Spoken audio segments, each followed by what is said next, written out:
एक बार गिद्धों का एक झुंड शिकार भोजन की तलाश में उड़ते उड़ते एक ऐसा टापू पर पहुंचा जो समुद्र के चारों तरफ से गया था। गिद्धों का झुंड जब उस टापू पर उतरा तो उन्होंने देखा कि यहाँ तो बहुत सारी मछली मिलती है। यहाँ शिकार करना बहुत ही आसान है। उस स्थान पर पहुंचकर गिद्धों ने भर पेट फिश केकड़े खरीदे। 2 दिन तक सभी गिद्ध एक ही टापू पर विश्राम करते रहे और इसी तरह आसानी से मिलने वाले शिकार के ऊपर प्रतिबंध भर पेट भोजन करते रहे और आराम करते रहे। अब गिद्धों को वो जगह बहुत पसंद थी जिसके साथ चले वही रहने का फैसला। उनमें से एक बोतल गिद्ध ने सभी गिद्धों को उस टापू से मंदी को कहा। यह लेख ही सभी गिद्ध ट्रांसफार्मर से झिनमिना उठे और देखने लगे कि अरे दादू, क्या पागलों जैसी बातें कर रहे हो। इतनी अच्छी जगह मिल गई है। हम लोगों को कम मेहनत में एक से एक स्वादिष्ट मछली मिल जाती है। और तो और यह जगह बिल्कुल महफूज है क्योंकि यह जगह बड़ी जंगली जानवरों की तरह बहुत दूर से मिलती है। आप बेकार की चिंता छोड़े और मछलियों का शिकार करें। बाकी का जीवन कितना आरामदायक और आनंदमय तरीके से चुना गया हो यहाँ आपको पता ही नहीं चलेगा। और आप कहें कि यहाँ से लौटें। कमाल हो गया, आप भी जाना है तो जाओ, हम तो बचे रहेंगे। बूचड़ गिद्ध को अब सभी गिद्धों की फिक्र सताने लगी क्योंकि बूढ़ा गिद्ध बहुत तजुर्बेकार था। इसलिए जीवन की जो बातें बूढ़ी गिद्ध बाकी थीं, उन्हें बाकी के गिद्ध समझ में नहीं आ रहे थे। इसलिए बॉब गिद्ध ने सभी गिद्धों को इस बार महान से समझाते हुए कहा, यह आराम का जीवन हमारे लिए सही नहीं है। इससे हम अपनी उड़ान की ताकत और शिकार करने के गुण खो देंगे। ऐसा जीवन भविष्य में ईशानियां लेकर आता है। इस तरह पुराना गिद्ध बहुत देर तक सरल समझ में आता रहा, लेकिन बाकी गिद्धों के मन पर तो अब तक लालच और आरामदायक जीवन का मोह इस कदर जमानत का भुगतान किया गया था। गिद्धों के मन से मांस नहीं हुआ। ऐसी ही एक बूढ़ी गिद्ध सठिया है, ऐसी बेफिजूल की बातें कर रही है। आखिरकार बूढ़ा गिद्ध वहां से चला गया और यहाँ सभी गिद्ध कई दिन तक मौज की जिंदगी जीते रहे। 1 साल बाद बॉब गिद्ध को अपने गिद्ध दोस्तों से मिलने की तीव्र इच्छा हुई। इसलिए बाकी गिद्धों का हाल चाल लेने के लिए जब वो बूढ़ा गिद्ध उस टापू पर पहुंचा तो वहां का नजारा तो बहुत खौफनाक और देखने वाला था। वहां सभी गिद्ध बहुत बुरी स्थिति में कटे मरे पड़े थे, मनो कि किसी जंगली शिकारी ने उन पर युद्ध किया हो। एक गिद्ध अभी भी जिंदा था, जख्मी अनुमान में था। बूढ़ा गिद्ध तुरंत उसके पास गया और पूछा कि ये सब कैसे हुआ। तब उस जख्मी गिद्ध ने बताया कि कीफे जाने के बाद कई दिनों तक सब कुछ बहुत अच्छा चल रहा था, बड़े पैमाने पर जिंदगी कट रही थी। लेकिन एक दिन अचानक एक बड़े से विमान में कुछ लोग आए और उन्होंने इस टापू पर सारा चीता छोड़ दिया। हम लोगों को लगा चीता जब हमारे करीब आएंगे तो हम उड़ जाएंगे, लेकिन ऐसा नहीं हुआ। हम उड़ना ही भूल गए। सभी चीता ने हम पर हमला कर दिया और सबको मार डाला। क्योंकि बहुत समय से हम लोगों को कभी उड़ान भरने की जरूरत ही नहीं पड़ी, क्योंकि अब उड़ान भरना चाहते थे तो प्रयास ही नहीं किया गया था। थोड़ा बहुत उड़ते लेकिन फिर से नीचे और लेवल। आपने ठीक ही कहा था, ये आरामदेह जीवन एक दिन के लिए हमारे लिए खतरनाक बन जाएगा। सीखे मोरल ऑफ द कहानी।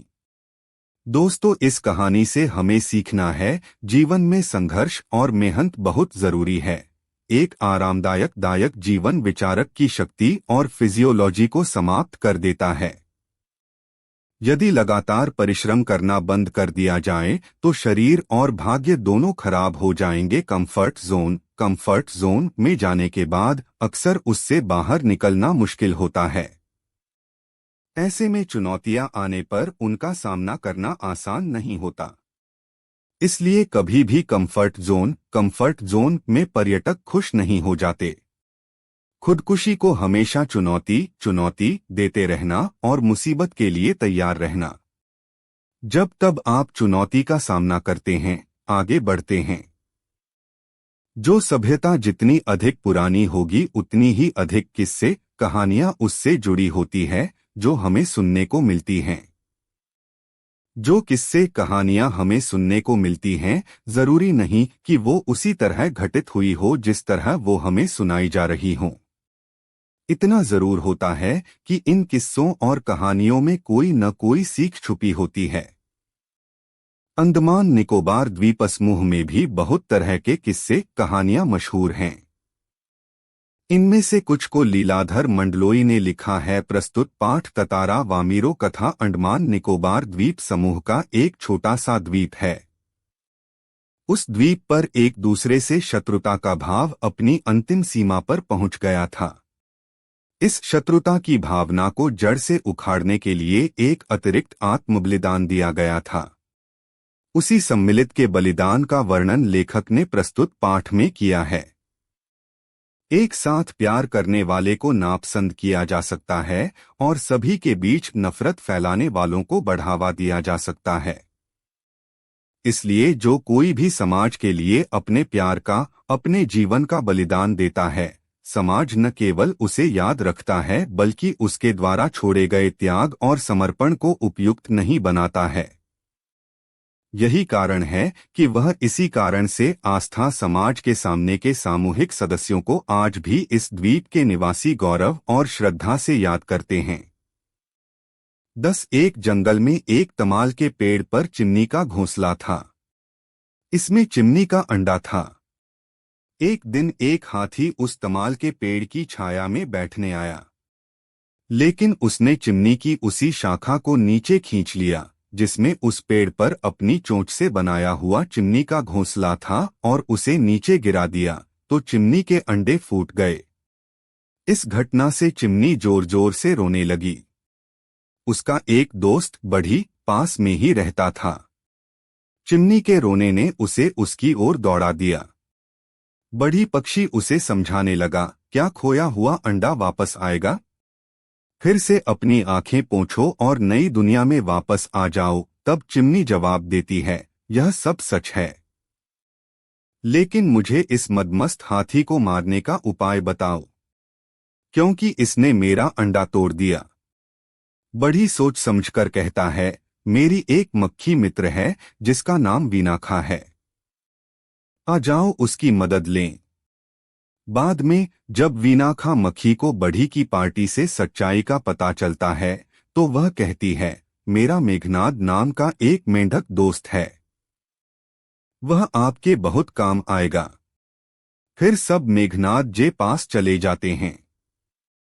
जब वह चिमनी की कहानी सुनता है तो हाथी को मारने की युक्ति बताता है। जब हाथी उस आवाज से बेहोश रहेगा तब बढ़ी उसकी आंखें छिदवाएगा और उसे अंधा कर देगा। फिर प्यास लगने पर उसे पानी के लिए तरसना पड़ेगा।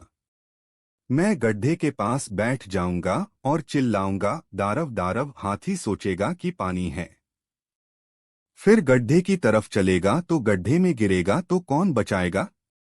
मेघनाद मेंढक का विचार हर किसी को पसंद आता है। एक दिन इस विचार जो अंजाम में लाया गया, उस हाथी को गड्ढे में गिरा दिया जाता है। उसके बाद कुछ दिनों के बाद हाथी की भूख प्यास से मृत्यु हो जाती है। आपसी एकता की ताकत। यदि हम एकता से काम करें तो दुश्मन कितना भी सशक्त और मजबूत क्यों न हो, उसे हराया जा सकता है। यह एकजुटता की ताकत। वैसे ही विचारों में एकता होनी चाहिए और कार्य को अंजाम तक पहुंचाने के लिए भी एक विचार होना चाहिए।